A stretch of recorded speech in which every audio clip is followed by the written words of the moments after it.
Think, Prince of Gods?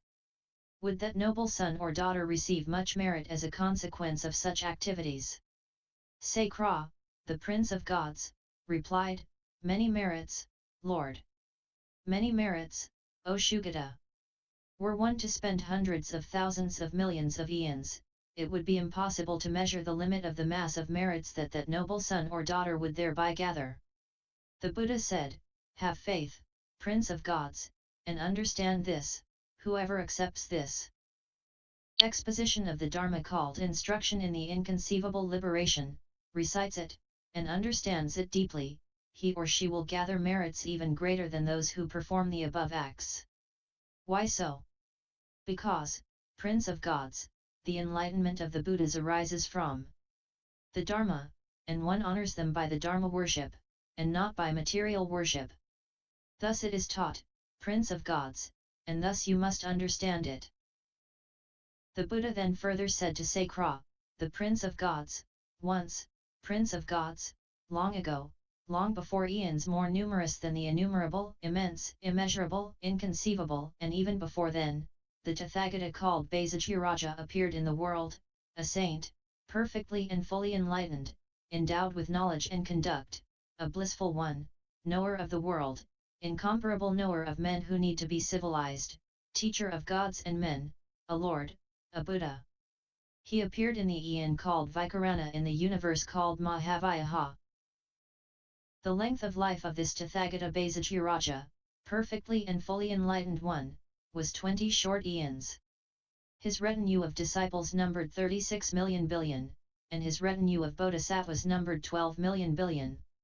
In that same era, Prince of Gods, there was a universal monarch called King Ratnakatra, who reigned over the 4 continents and possessed 7 precious jewels. He had 1,000 heroic sons, powerful, strong, and able to conquer enemy armies. This King Ratnakatra honored the Tathágata Basajiraja and his retinue with many excellent offerings during 5 short eons. At the end of this time, the King Ratnakatra said to his sons, recognizing that during my reign I have worshipped the Tathágata, in your turn you also should worship him. The 1,000 princes gave their consent, obeying their father the king, and all together, during another 5 short eons, they honored the Tathágata Basajiraja with all sorts of excellent offerings. Among them, there was a prince by the name of Candrakatra, who retired into solitude and thought to himself, is there not another mode of worship, even better and more noble than this? Then, by the supernatural power of the Buddha Basajiraja, the gods spoke to him from the heavens, good man, the supreme worship is the Dharma worship. Candrakatra asked them, what is this Dharma worship? The gods replied, good man, go to the Tathágata Basajiraja, ask him about the Dharma worship, and he will explain it to you fully. Then, the Prince Candrakatra went to the Lord Basajiraja, the saint, the Tathágata, the insuperably, perfectly enlightened one, and having approached him, bowed down at his feet, circumambulated him to the right 3 times, and withdrew to one side. He then asked, Lord, I have heard of a Dharma worship, which surpasses all other worship. What is this Dharma worship?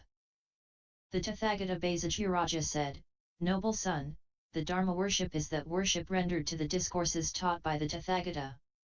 These discourses are deep and profound in illumination. They do not conform to the mundane and are difficult to understand, difficult to see and difficult to realize. They are subtle, precise, and ultimately incomprehensible. As scriptures, they are collected in the canon of the bodhisattvas, stamped with the insignia of the king of incantations and teachings. They reveal the irreversible wheel of Dharma, arising from the 6 transcendences, cleansed of any false notions. They are endowed with all the aids to enlightenment and embody the 7 factors of enlightenment.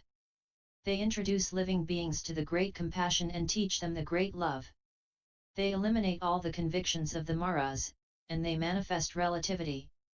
They contain the message of selflessness, living beinglessness, lifelessness, personlessness, voidness, signlessness, wishlessness, non-performance, non-production, and non-occurrence. They make possible the attainment of the seat of enlightenment and set in motion the wheel of the Dharma. They are approved and praised by the chiefs of the gods, nagas, yakshas, gandharvas, asuras, garudas, kimnaras, and mahoragas. They preserve unbroken the heritage of the holy Dharma, contain the treasury of the Dharma, and represent the summit of the Dharma worship. They are upheld by all holy beings and teach all the bodhisattva practices. They induce the unmistaken understanding of the Dharma in its ultimate sense. They certify that all things are impermanent, miserable, selfless, and peaceful, thus epitomizing the Dharma. They cause the abandonment of avarice, immorality, malice, laziness, forgetfulness, foolishness, and jealousy, as well as bad convictions, adherence to objects, and all opposition. They are praised by all the Buddhas.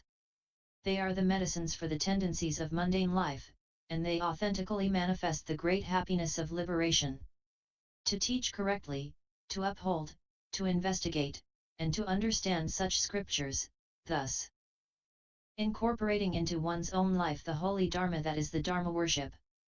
Furthermore, noble son, the Dharma worship consists of determining the Dharma according to the Dharma, applying the Dharma according to the Dharma, being in harmony with relativity, being free of extremist convictions, attaining the tolerance of ultimate birthlessness and non-occurrence of all things, realizing selflessness and living beinglessness, refraining from struggle about causes and conditions, without quarreling or disputing, not being possessive, being free of egoism, relying on the meaning and not on the literal expression, relying on gnosis and not on consciousness, relying on the ultimate teachings definitive in meaning and not insisting on the superficial teachings interpretable in meaning, relying on reality and not insisting on opinions derived from personal authorities, realizing correctly the reality of the Buddha, realizing the ultimate absence of any fundamental consciousness, and overcoming the habit of clinging to an ultimate ground.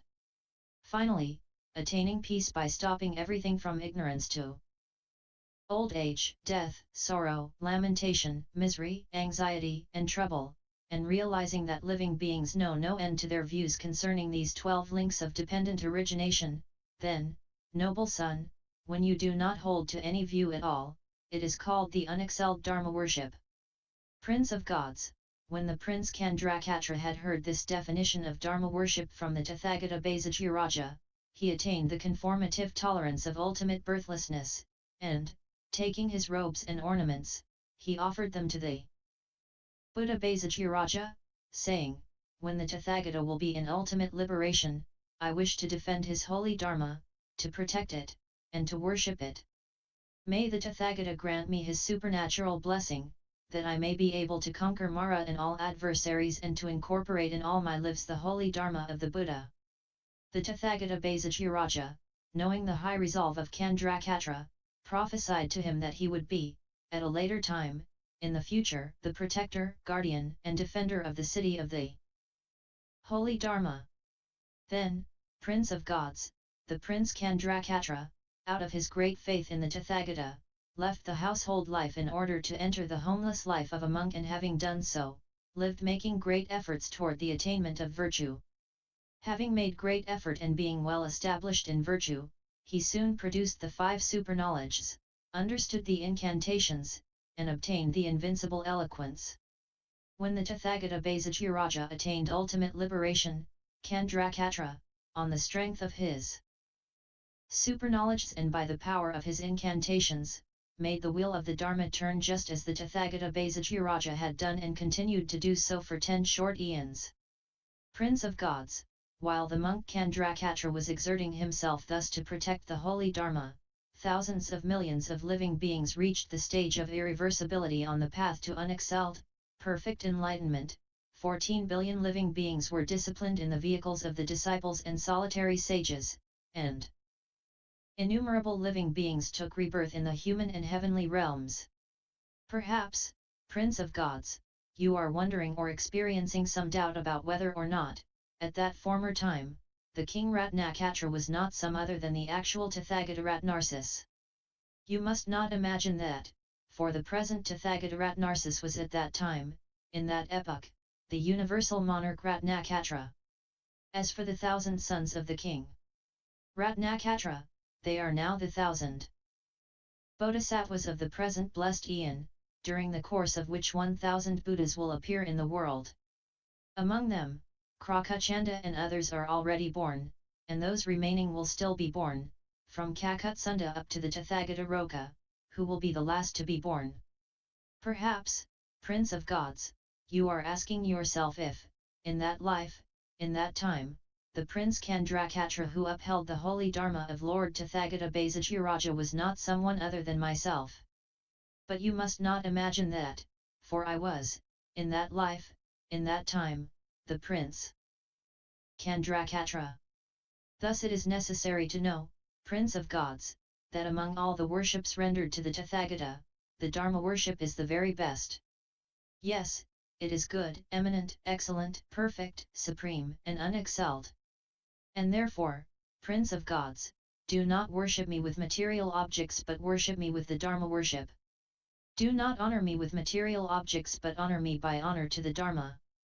Then the Lord Shakyamuni said to the bodhisattva Maitreya, the great spiritual hero, I transmit to you, Maitreya, this unexcelled, perfect enlightenment which I attained only after innumerable millions of billions of eons, in order that, at a later time, during a later life, a similar teaching of the Dharma, protected by your supernatural power, will spread in the world and will not disappear.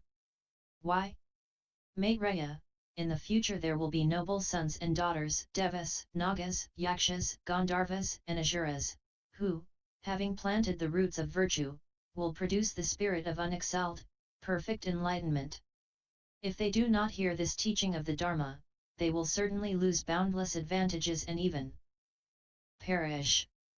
But if they hear such a teaching, they will rejoice, will believe, and will accept it upon the crowns of their heads. Hence, in order to protect those future noble sons and daughters, you must spread a teaching such as this. Maitreya, there are two gestures of the bodhisattvas. What are they? The first gesture is to believe in all sorts of phrases and words, and the second gesture is to penetrate exactly the profound principle of the Dharma without being afraid. Such are the two gestures of the bodhisattvas.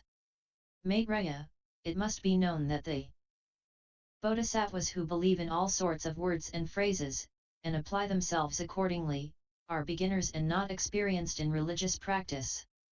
But the bodhisattvas, who read, hear, believe, and teach this profound teaching with its impeccable expressions reconciling dichotomies and its analyses of stages of development, these are veterans in the religious practice. Maitreya, there are two reasons the beginner bodhisattvas hurt themselves and do not concentrate on the profound Dharma. What are they? Hearing this profound teaching never before heard, they are terrified and doubtful, do not rejoice, and reject it, thinking, and whence comes this teaching never before heard? They then behold other noble sons accepting, becoming vessels for, and teaching this profound teaching, and they do not attend upon them, do not befriend them, do not respect them, and do not honor them, and eventually they go so far as to criticize them. These are the two reasons the beginner bodhisattvas hurt themselves and do not penetrate the profound Dharma. There are two reasons the bodhisattvas who do aspire to the profound Dharma hurt themselves and do not attain the tolerance of the ultimate birthlessness of things. What are these two? These bodhisattvas despise and reproach the beginner bodhisattvas, who have not been practicing for a long time, and they do not initiate them or instruct them in the profound teaching. Having no great respect for this profound teaching, they are not careful about its rules. They help living beings by means of material gifts and do not help them by means of the gift of the Dharma. Such, Maitreya, are the two reasons the bodhisattvas who aspire to the profound Dharma hurt themselves and will not quickly attain the tolerance of the ultimate birthlessness of all things. Thus having been taught, the bodhisattva Maitreya said to the Buddha, Lord, the beautiful teachings of the Tathágata are wonderful and truly excellent. Lord, from this time forth, I will avoid all such errors and will defend and uphold this attainment of unexcelled, perfect enlightenment by the Tathágata during innumerable hundreds of thousands of millions of billions of eons. In the future, I will place in the hands of noble sons and noble daughters who are worthy vessels of the holy Dharma this profound teaching. I will instill in them the power of memory with which they may, having believed in this teaching, retain it, recite it, penetrate its depths, teach it, propagate it, write it down, and proclaim it extensively to others. Thus I will instruct them, Lord, and thus it may be known that in that future time those who believe in this teaching and who enter deeply into it will be sustained by the supernatural blessing of the bodhisattva Maitreya. Thereupon the Buddha gave his approval to the bodhisattva Maitreya. Excellent! Excellent! Your word is well given. The Tathágata rejoices and commends your good promise. Then all the bodhisattvas said together in one voice, Lord, we also, after the ultimate liberation of the Tathágata, will come from our various Buddha fields to spread far and wide this enlightenment of the perfect Buddha, the Tathágata. May all noble sons and daughters believe in that. Then the four Maharajas, the great kings of the quarters, said to the Buddha, Lord, in all the towns, villages, cities, kingdoms, and palaces, wherever this discourse of the Dharma will be practiced, upheld, and correctly taught, we, the four great kings, will go there with our armies, our young warriors, and our retinues, to hear the Dharma. And we will protect the teachers of this Dharma for a radius of 1 league so that no one who plots injury or disruption against these teachers will have any opportunity to do them harm. Then the Buddha said to the Venerable Ananda, receive then, Ananda, this expression of the teaching of the Dharma. Remember it, and teach it widely and correctly to others. Ananda replied, I have memorized, Lord, this expression of the teaching of the Dharma. But what is the name of this teaching, and how should I remember it? The Buddha said, Ananda, this exposition of the Dharma is called the teaching of Vimalakirti, or the reconciliation of dichotomies, or even section of the inconceivable liberation. Remember it thus. Thus spoke the Buddha. And the Likavi Vimalakirti, the Crown Prince Manjusri, the Venerable Ananda, the Bodhisattvas, the great disciples, the entire multitude, and the whole universe with its gods, men, asuras, and gandharvas, rejoiced exceedingly. All heartily praised these declarations by the Lord. End Vis 012. End Vimalakirti Nirdesa Sutra.